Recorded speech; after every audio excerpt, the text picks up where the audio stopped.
Hello सभी को good morning. मैं प्रीति सिंह विजुअल आर्ट क्लास की तरफ से आप सभी लोगों का शिव शक्ति बैच में स्वागत है।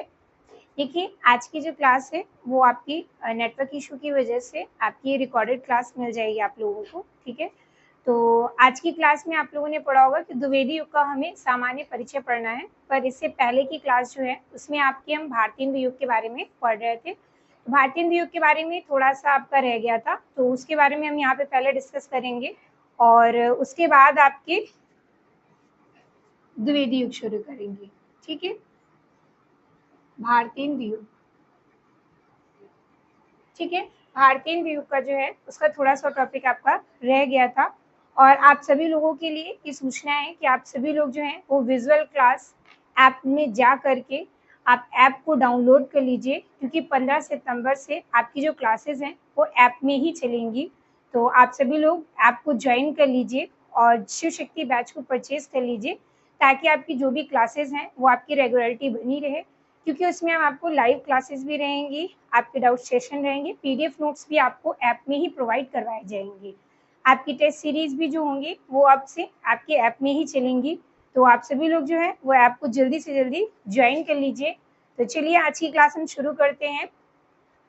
आज की क्लास में मैं भारतीय युग के बारे में हमने आपको सभी कुछ पढ़ लिया है, उनके कवियों के बारे में पढ़ा है, जिसमें से आपके भारतीय युग के प्रमुख कवि भारतीय हरिश्चंद्र के बारे में पढ़ चुके हैं, प्रताप नारायण मिश्र, बद्रीनारायण चौधरी प्रेमघन, ठाकुर जगमोहन सिंह, अंबिका दत्त व्यास, राधाचरण गोस्वामी, इन सब के बारे में हमने पढ़ा है। एक और कवि हमारे भारतीय युग में ही आ जाते हैं जिनके बारे में हमसे छूट गया था, तो इनका क्या था? राधा कृष्ण दास। राधा कृष्ण दास, ठीक है। राधा कृष्ण दास का समय जो है वो आपका 1865 ईस्वी से 1907 ईस्वी तक माना जाता है, ठीक है। राधा कृष्ण दास का समय, राधा कृष्ण दास जो थे ये भारतेंदु के फुफेरे भाई थे। भारतेंदु हरिश्चंद्र जो थे भारतेंदु के ये फुफेरे भाई थे, ठीक है। राधा कृष्ण दास ने रहीम दास के दोहों पर कुंडलियों की रचना की थी।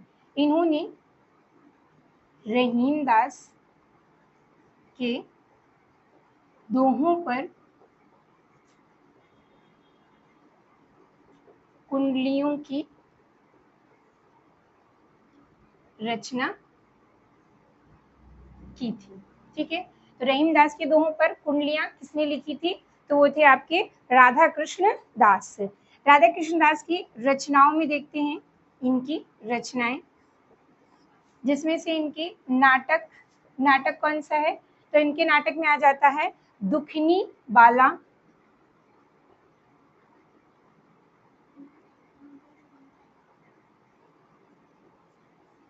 दुखनी बाला, महारानी पद्मावती,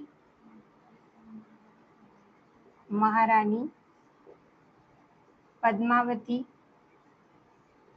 महाराणा प्रताप,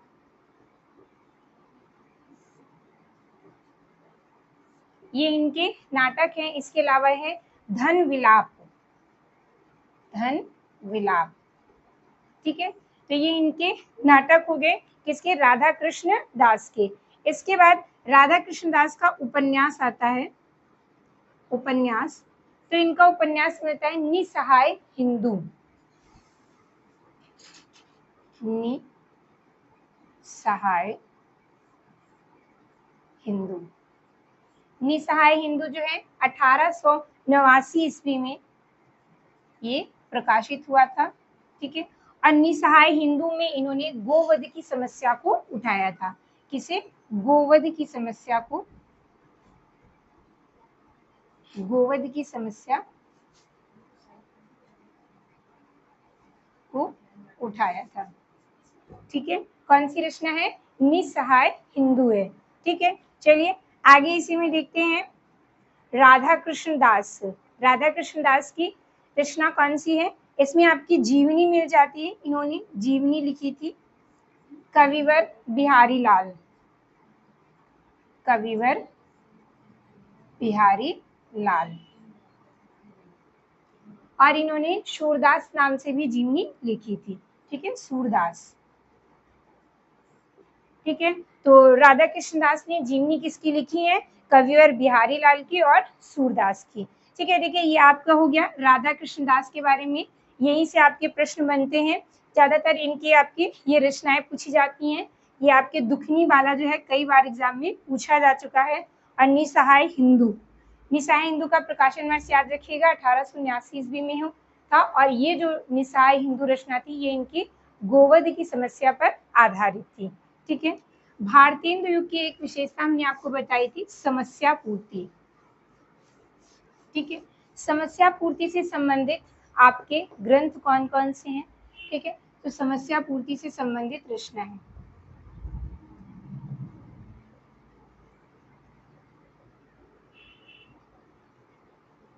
समस्या पूर्ति से संबंधित रचनाएं, जिसमें से पहली रचना जो है गंगाधर द्विजगंग ने लिखी थी। गंगाधर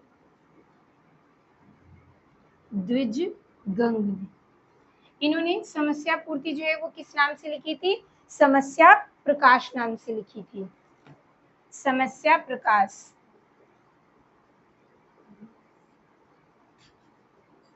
समस्या प्रकाश नाम से लिखी थी। ठीक है,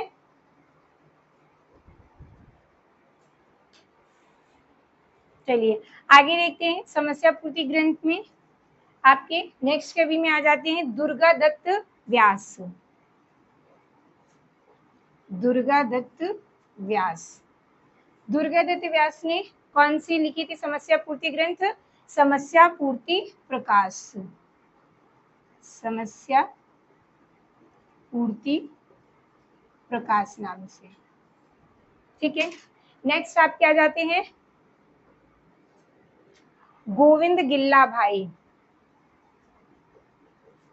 गोविंद गिल्ला भाई, गोविंद गिल्ला भाई ने समस्या पूर्ति प्रदीप नाम से रचना लिखी थी। कौन सी? समस्या पूर्ति प्रदीप। आपकी नेक्स्ट अंबिका दत्त व्यास। अंबिका दत्त व्यास, इन्होंने समस्या पूर्ति सर्वस्व नाम से लिखी थी। समस्या पूर्ति सर्वस्व। ठीक है, तो समस्या पूर्ति सर्वस्व किसकी है? अंबिका दत्त व्यास की है। इसके अलावा आपकी एक और मिल जाती है, तो वो लिखी है नर्मदेश्वर प्रसाद सिंह ने। नर्मदेश्वर प्रसाद सिंह ने, और ये रचना इन्होंने पंचरत्न नाम से लिखी है। पंचरत्न नाम से। और ये रचना कैसी है? समस्या पूर्ति नाम से समस्या पूर्ति रचना मानी जाती है। ठीक है, तो समस्या पूर्ति से संबंधित भारतीय युग की प्रमुख रचनाएं कौन कौन सी हैं? गंगाधर द्विजगंग ने समस्या प्रकाश नाम से लिखी थी। दुर्गा दत्त व्यास ने समस्या पूर्ति प्रकाश, गोविंद गिल्ला भाई ने समस्या पूर्ति प्रदीप, अंबिका दत्त व्यास ने समस्या पूर्ति सर्वस्व, नर्मदेश्वर प्रसाद सिंह ने पंचरत्न नाम से लिखी थी। देखिए अंबिका दत्त व्यास की समस्या पूर्ति सर्वस्व कई बार पूछी जा चुकी है। ठीक है, तो चलिए आगे हम देखते हैं।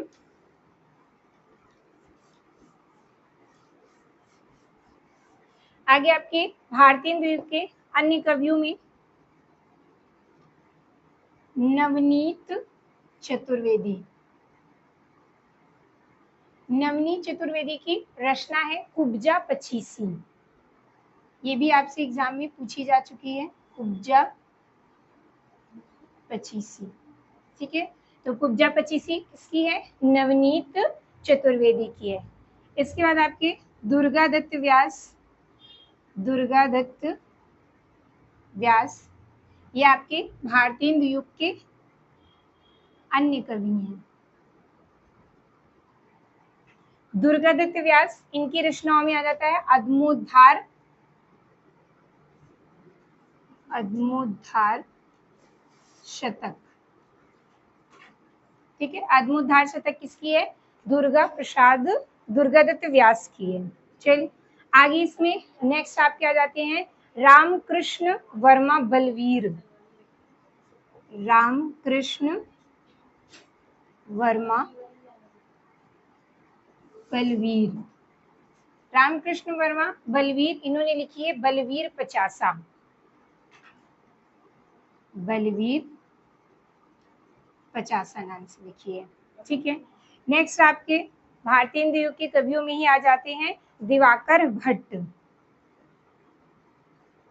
दिवाकर भट्ट, दिवाकर भट्ट की रचना कौन सी है? नक्षिक और नवोणा रत्न। नक्षिक और नवोड़ा रत्न। ठीक है। इसके बाद आप क्या जाते हैं, गोविंद गिल्ला भाई। गोविंद गिल्ला भाई, गोविंद गिल्ला भाई की रचना में कौन सा था? श्रृंगार सरोजिनी, श्रृंगार सरोजिनी और पावस पयोनिधि। पावस पयोनिधि ये किसकी है? गोविंद गिल्ला भाई की रचना है।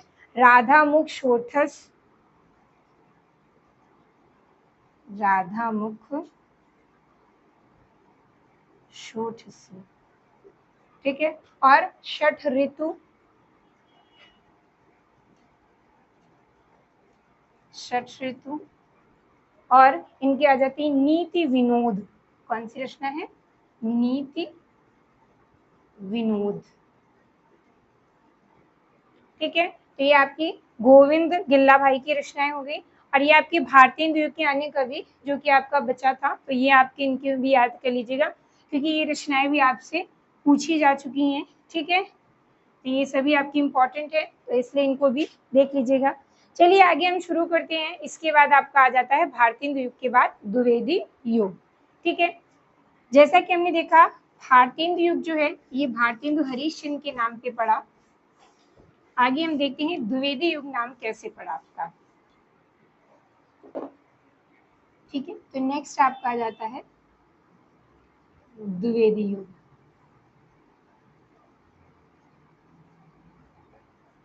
द्विवेदी युग जो है वो किसके नाम पर पड़ा?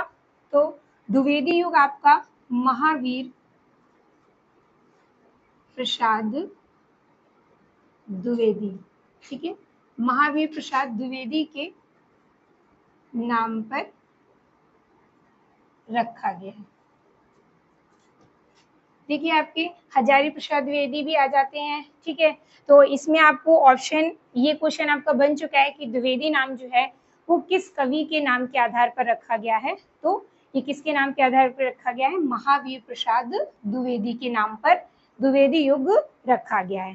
ठीक है। द्विवेदी युग का जो आपका समय है, इसका समय 1900 से 1918 ईस्वी माना जाता है। द्विवेदी युग का समय कब से कब तक माना जाता है? 1900 से 1918 ईस्वी तक इसका समय माना जाता है। जबकि आपके आचार्य रामचंद्र शुक्ल ने, आचार्य रामचंद्र शुक्ल ने द्विवेदी युग का समय कब से कब तक माना है? तो इन्होंने 1893 ईस्वी से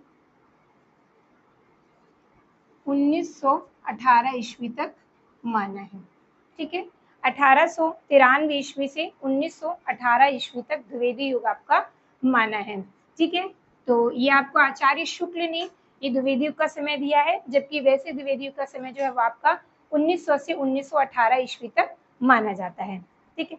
द्विवेदी युग को डॉक्टर नगेन ने क्या कहा है? डॉक्टर नगेन ने द्विवेदी युग को जागरण सुधार काल नाम दिया है। क्या कहा है? जागरण सुधार काल। ठीक है। जैसे ही आपके भारतीय हिंदू युग का नाम दिया था पुनर्जागरण काल, से डॉक्टर नगीन ने द्विवेदी युग को क्या कहा जाता है? जागरण सुधार काल कहा जाता है। ठीक है। पुनर्जागरण काल आपका भारतीय हिंदू युग है और जागरण सुधार काल नाम किसका है, तो वो है आपका द्विवेदी युग का है। ठीक है, ठीक है। द्विवेदी युग जो प्रारंभ हुआ था उससे पूर्व की घटना आपकी थी, जिसमें से 1893 ईस्वी में आपकी नागरी प्रचारणीय सभा काशी की स्थापना की गई थी। 1893 ईस्वी में नागरी प्रचारणी सभा की स्थापना काशी में की गई थी। काशी में की गई थी। ठीक है, 1893 ईस्वी में नागरी प्रचारणीय सभा की स्थापना जो है वो कहाँ की गई थी, काशी में की गई थी। ये याद रखिएगा। नागरी प्रचारणीय सभा के जो संपादक थे जिन्होंने इसे स्थापित किया था, तो वो कौन कौन आते थे, 3 लोग आते थे, जिसमें से आपके थे श्याम सुंदर दास, श्याम सुंदर दास। ठीक है, पहले आपके श्याम सुंदर दास, दूसरे आपके आ जाते हैं राम नारायण मिश्र, राम नारायण मिश्र, और तीसरे हैं शिव कुमार। ठीक है, शिव कुमार सिंह, शिव कुमार सिंह। ठीक है, तो आपकी नागरी प्रचारणीय सभा जो इसकी स्थापना हुई थी काशी में, तो इसके संस्थापकों में कौन आ जाते हैं, ये 3 इसके संस्थापकों में। ठीक है, तो ये इनके संस्थापकों में आते हैं। इसके बाद नागरी प्रचारणीय सभा की जो स्थापना हुई थी, इसके प्रथम अध्यक्ष कौन थे, इसके प्रथम अध्यक्ष, तो इसके प्रथम अध्यक्ष जो थे वो राधा कृष्ण दास थे। प्रथम अध्यक्ष राधा कृष्ण दास थे। ठीक है, राधा कृष्ण दास थे। ये आपके हो गया नागरी प्रचारणीय सभा की शुरुआत हुई। नागरी प्रचारणीय सभा जो आपकी शुरू की गई थी, इसका उद्देश्य क्या था। ठीक है, तो आपको बताना है इसका उद्देश्य क्या था। नागरी प्रचारणीय सभा जो है वो हिंदी भाषा के विकास के लिए, ठीक है, हिंदी भाषा के विकास और उसके प्रचार प्रसार के लिए ये स्थापित की गई थी। तो आपकी हिंदी, इसका उद्देश्य था हिंदी भाषा का विकास व उसका प्रचार प्रसार करना। ठीक है, हिंदी भाषा का विकास व उसका प्रचार प्रसार करना नागरी प्रचारणीय सभा का ये उद्देश्य था। और इसी उद्देश्य से आपके श्याम सुंदर दास, राम नारायण मिश्र और शिव कुमार सिंह ने नागरी प्रचारणीय सभा की स्थापना की थी। ये आप याद रखिएगा, श्याम, राम और शिव।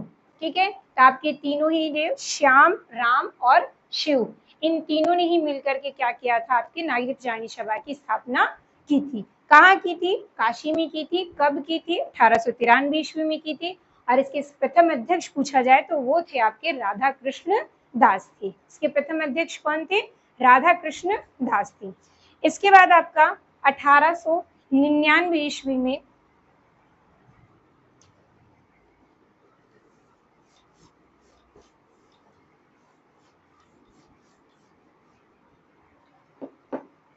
इसके पश्चात 1899 ईस्वी में आपका इंडियन प्रेस की स्थापना की गई थी। किसकी, इंडियन प्रेस, इंडियन प्रेस की स्थापना की गई थी। इंडियन प्रेस की स्थापना ये भी आपकी कहाँ की गई थी, तो ये आपकी जो है इंडियन प्रेस की स्थापना आपकी प्रयाग में की गई थी। ठीक है, और इंडियन प्रेस की संस्थापक कौन थे, तो इनमें चिंतामणि घोष को माना जाता है। चिंतामणि घोष को माना जाता है। ठीक है, इसके बाद आपके नागरी प्रचारणीय सभा जो थी वह उससे प्रेरित होकर के इसी इंडियन प्रेस ने ही आपकी सरस्वती पत्रिका का प्रकाशन प्रारंभ किया। और कब से, 1900 ईस्वी से प्रारंभ किया। ठीक है, तो आपकी इंडियन प्रेस ने ही 1900 ईस्वी में इसकी सरस्वती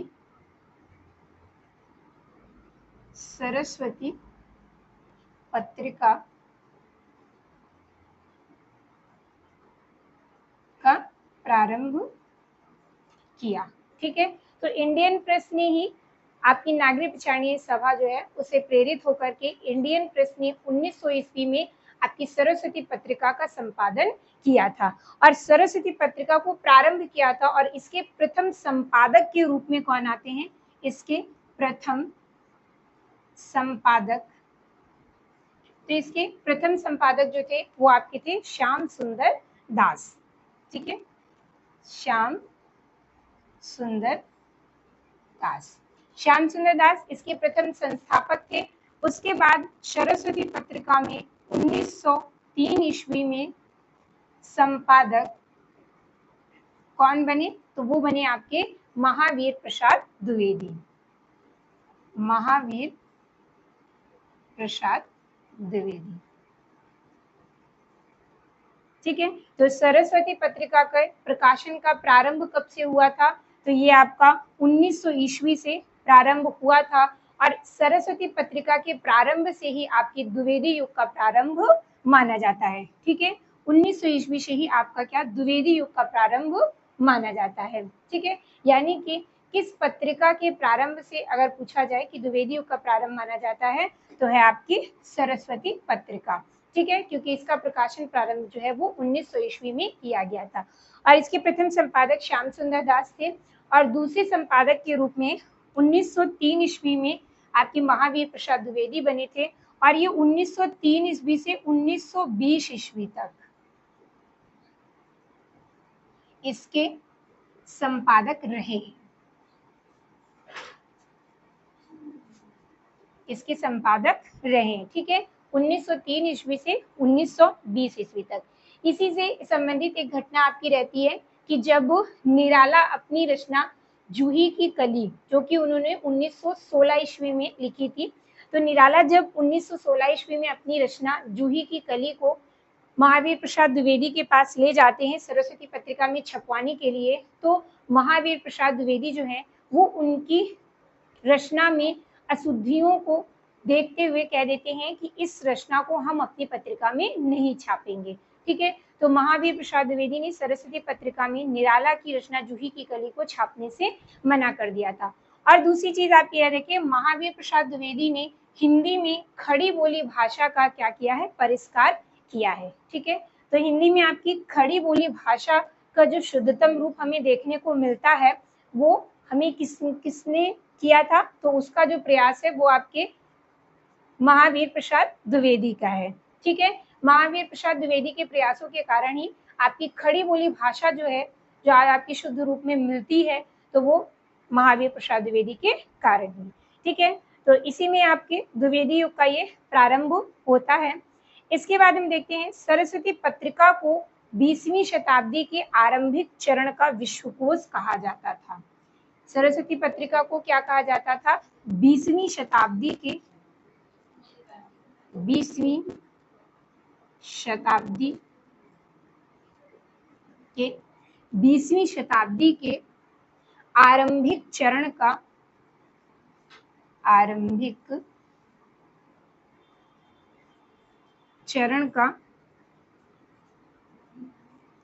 विश्वकोश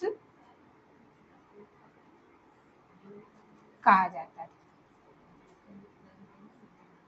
ठीक है, तो ये आप याद रखिएगा कि किस पत्रिका को 20वीं शताब्दी के आरंभिक चरण का विश्वकोश कहा गया है, तो वह आपकी सरस्वती पत्रिका। ठीक है, तो ये आपके हो गया द्विवेदी युग के बारे में। अब हम देखते हैं आगे द्विवेदी युग के प्रमुख विशेषताओं के बारे में। ठीक है,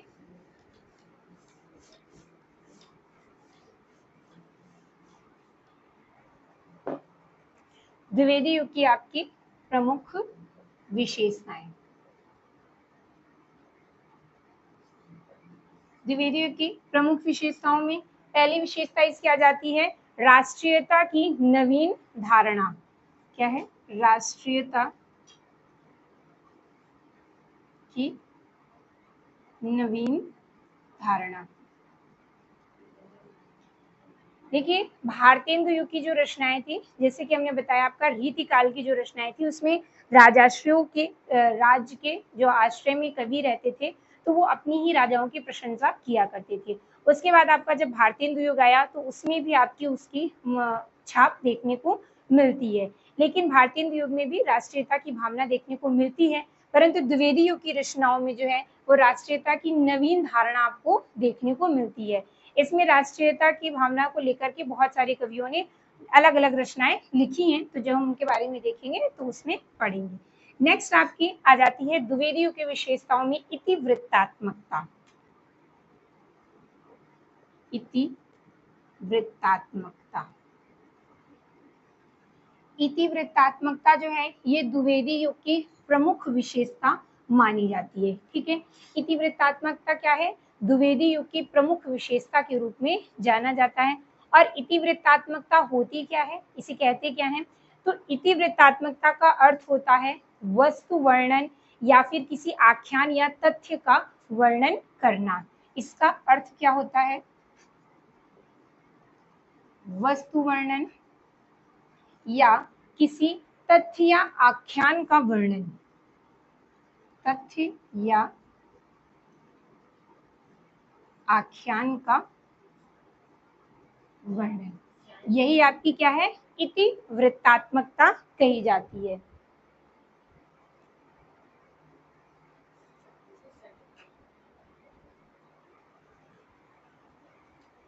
जिसके कारण इस युग की कविताओं में ऐतिहासिक, पौराणिक और सामाजिक घटनाओं की रचनाएं लिखी गई हैं। द्विवेदी युग में कैसी? ऐतिहासिक, सामाजिक व पौराणिक रचनाएं,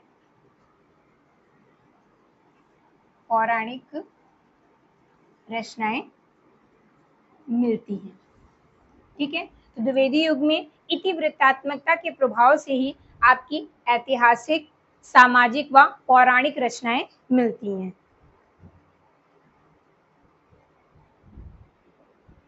नेक्स्ट आपका देखते हैं द्विवेदी युग की विशेषताओं में। तीसरी विशेषता आती है इसमें नैतिकता व आदर्शवाद। ठीक है, नैतिकता व आदर्शवाद। नैतिकता व आदर्शवाद, तो द्विवेदी युग की रचनाओं में जो आपकी रीतिकाल में श्रृंगार भावना पर आधारित बहुत सारी रचनाएं लिखी जाती थी, उसी का प्रभाव आपको भारतेंदु युग में भी पड़ा था। तो भारतेंदु युग में भी आपकी बहुत सारी श्रृंगार प्रधान रचनाएं मिलती रही हैं, परंतु द्विवेदी युग में जो है उसमें श्रृंगार रस का विरोध किया गया था और जो आपके नैतिक मूल्य थे उनका इसमें वर्णन किया गया था। तो इसमें इन्होंने श्रृंगार रसों का विरोध किया था व नैतिक मूल्यों पर आधारित, नैतिक मूल्यों पर आधारित रचनाएं लिखी गई थी। ठीक है, तो नेक्स्ट आपका आ जाता है विषयगत वैविध्यता।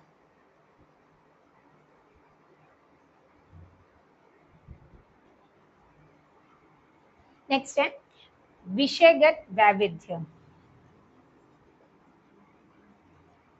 विषयगत वैविध्य यानी कि द्विवेदी युग जो था उसमें आपके जो विषय लिया गया था उसका विस्तार अच्छे से किया जाता था। तो ये जो है इसमें अत्यधिक विस्तार हुआ है विषय का। ठीक है, नेक्स्ट द्विवेदी युग की विशेषता आ जाती है साहित्य की सुउद्देश्यता पर बल। साहित्य की सुउद्देश्यता पर बल। साहित्य की सुउद्देश्यता पर बल अर्थात कि इसमें ये कहा गया है द्विवेदी युग में कि जो हम साहित्य लिखते हैं उस साहित्य का अपना एक उद्देश्य होना चाहिए। ठीक है, और उसका जो उद्देश्य हो वो उद्देश्य कैसा हो? मनोरंजन हो, मनोरंजन, या फिर कोई उपदेश हो।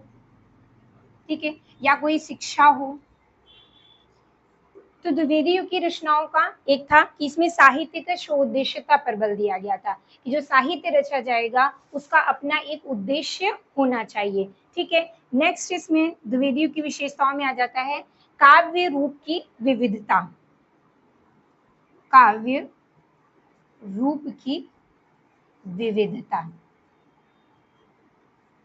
काव्य रूप की विविधता, तो देखिए आपके द्विवेदी युग में है उसमें आपको महाकाव्य, महाकाव्य, खंड काव्य, महाकाव्य, खंड काव्य और आपके मुक्तक काव्य, प्रबंध काव्य, अलग अलग काव्यों की रचना की गई है। ठीक है, तो द्विवेदी युग में काव्य जो है उसमें विविधता देखने को मिलती है। इसमें आपके महाकाव्य, खंड काव्य, प्रबंध काव्य, मुक्तक काव्य सभी की रचनाएं की गई हैं। और नेक्स्ट आपकी द्विवेदी युग की विशेषता आ जाती है द्विवेदी युग की भाषा।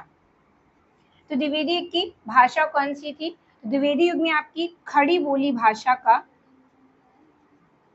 खड़ी बोली भाषा का नवीन रूप सामने आया। वह ये अपने नए नए रूपों में दिखाई गई है खड़ी बोली भाषा। ठीक है, क्योंकि खड़ी बोली भाषा का परिष्कार किसने किया था? महावीर प्रसाद द्विवेदी ने किया था और ये आपके द्विवेदी युग में ही हुआ था। जिसमें से हमने आपको बताया था कि अगर आपसे पूछा जाए कि खड़ी बोली भाषा का प्रारंभ किस युग में हुआ था, तो आपकी खड़ी बोली भाषा का प्रारंभ जो है वो आपके भारतीय युग में हो गया था। परंतु खड़ी बोली भाषा के जो नवीन रूप आपको देखने को मिलते हैं, तो नवीन रूप आपको द्विवेदी युग में ही देखने को मिलता है। ठीक है, तो ये हो गए आपकी द्विवेदी युग की प्रमुख विशेषताएं। हम देखते हैं द्विवेदी युग के प्रमुख कवि कौन कौन से आते हैं आपके। ठीक है, द्विवेदी युग के प्रमुख कवि, द्विवेदी युग के प्रमुख कवि। देखिए प्रमुख कवियों के नाम हम इसलिए यहाँ पे लिखवाते हैं क्योंकि आप लोगों को कंफर्म हो जाए कि कौन से कवि किस युग से संबंधित हैं। ठीक है, क्योंकि आप लोग काफी कंफ्यूज होते हैं। आधुनिक युग में देखिए आपके बहुत सारे कवि हैं और इसलिए हमें इनके एक एक युग जो हम पढ़ेंगे तो उनके एक एक युग में कौन कौन से कवि आपके इस युग में आते हैं तो उसके बारे में हम यहीं पे चर्चा करेंगे। तो यहाँ पे द्विवेदी युग के प्रमुख कवियों में लिख लीजिए आप, कौन सा होगा? श्रीधर पाठक, श्रीधर पाठक। और देखिए हम जो ये कवियों के नाम लिख रहे हैं ये आपके क्रम से लिख रहे हैं। ठीक है, रचना काल के क्रम के आधार पर ही लिख रहे हैं।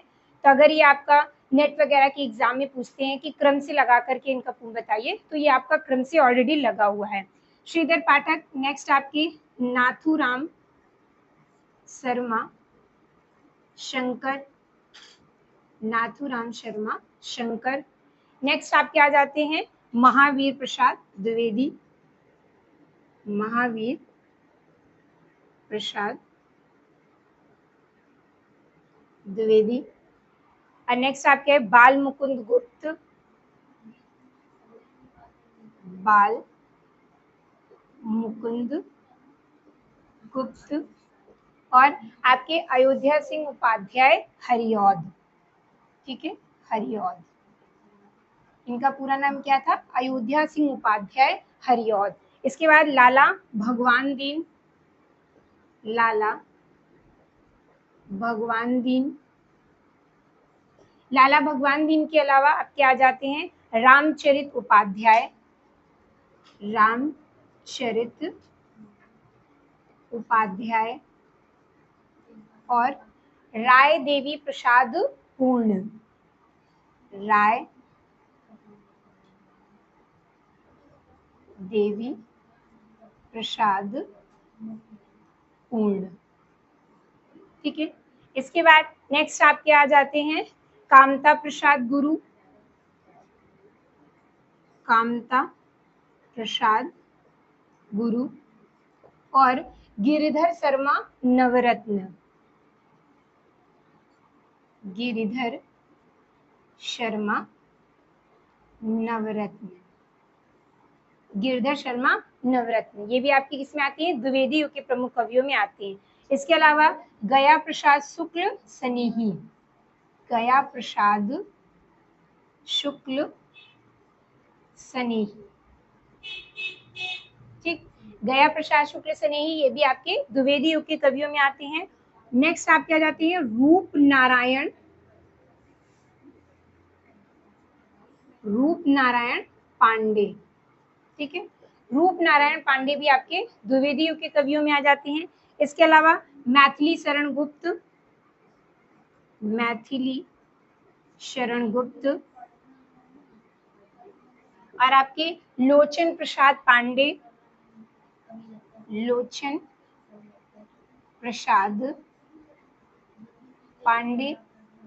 और आपके राम नरेश त्रिपाठी।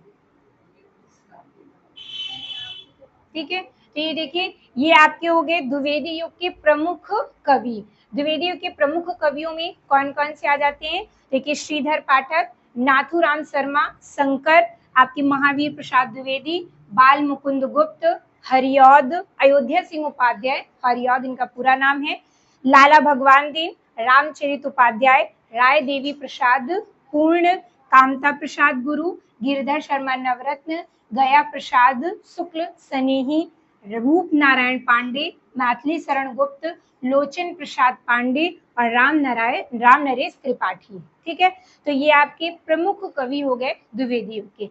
इसके बाद हम देखते हैं कि द्विवेदी युग में आपके स्वच्छंदतावादी कवि कौन से हैं। ठीक है, देखिए, द्विवेदी युग में स्वच्छंदतावादी कवि, द्विवेदी युग में आपके स्वच्छंदतावादी कवि जो हैं वो मुख्य रूप से 3 माने गए हैं। कौन से हैं? एक तो आपके हैं श्रीधर पाठक। ठीक है, श्रीधर पाठक स्वच्छंदतावादी कवियों में माने जाते हैं। दूसरा आपका राम नरेश त्रिपाठी। ठीक है, राम नरेश त्रिपाठी भी हैं, ये आपके द्विवेदी युग के स्वच्छंदतावादी कवियों में माने जाते हैं। इसके अलावा जो आपके मुकुटधर पांडे,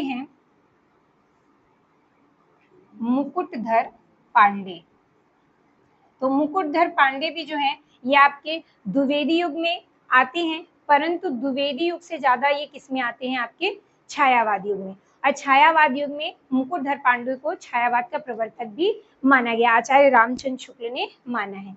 देखिए, आपको ये पता है कि कोई भी युग अगर हमारा प्रारंभ होता है तो उसके जो पहले का युग होता है उसमें प्रभाव देखने को मिलता है। तो आपके द्विवेदी युग में मुकुटधर पांडे का प्रारंभ हुआ था, परंतु ये जो आगे जाकर के इन्होंने छायावाद की विशेषताओं को अपनी रचनाओं में ज्यादा ग्रहण किया है। ठीक है, तो मुकुटधर पांडे जो हैं वो आपके द्विवेदी युग के स्वच्छंदतावादी कवियों में भी आते हैं और ये मुख्य रूप से जो आते हैं तो वो आपके छायावाद के प्रवर्तक के रूप में आते हैं। ठीक है, तो ये आपके द्विवेदी युग के सारे कवि हो गए। इसके अलावा हम देखते हैं आपके द्विवेदी मंडल। ठीक है, जैसे हमने देखा भारतेंदु मंडल, तो भारतेंदु मंडल में जो आपके प्रमुख कवि आपके 5 आते हैं। ठीक है, कौन कौन से आते हैं हमने आपको बताए हैं। तो आज की क्लास में हम यहाँ पे देखते हैं कि द्विवेदी मंडल में कौन कौन से कवि आते हैं।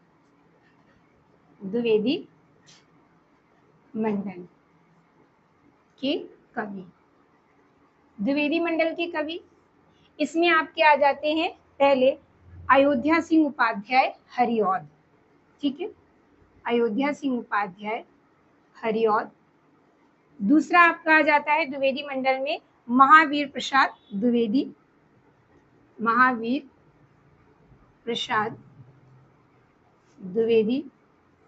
और नेक्स्ट आपका आ जाते हैं द्विवेदी मंडल में ही महावीर प्रसाद द्विवेदी हो गए और आपकी मैथिली शरण गुप्त।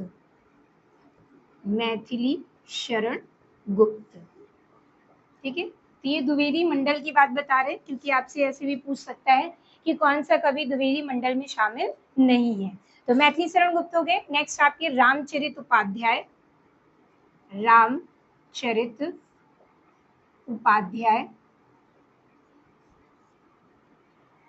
ठीक है, और गिरधर शर्मा नवरत्न और आपके लोचन प्रसाद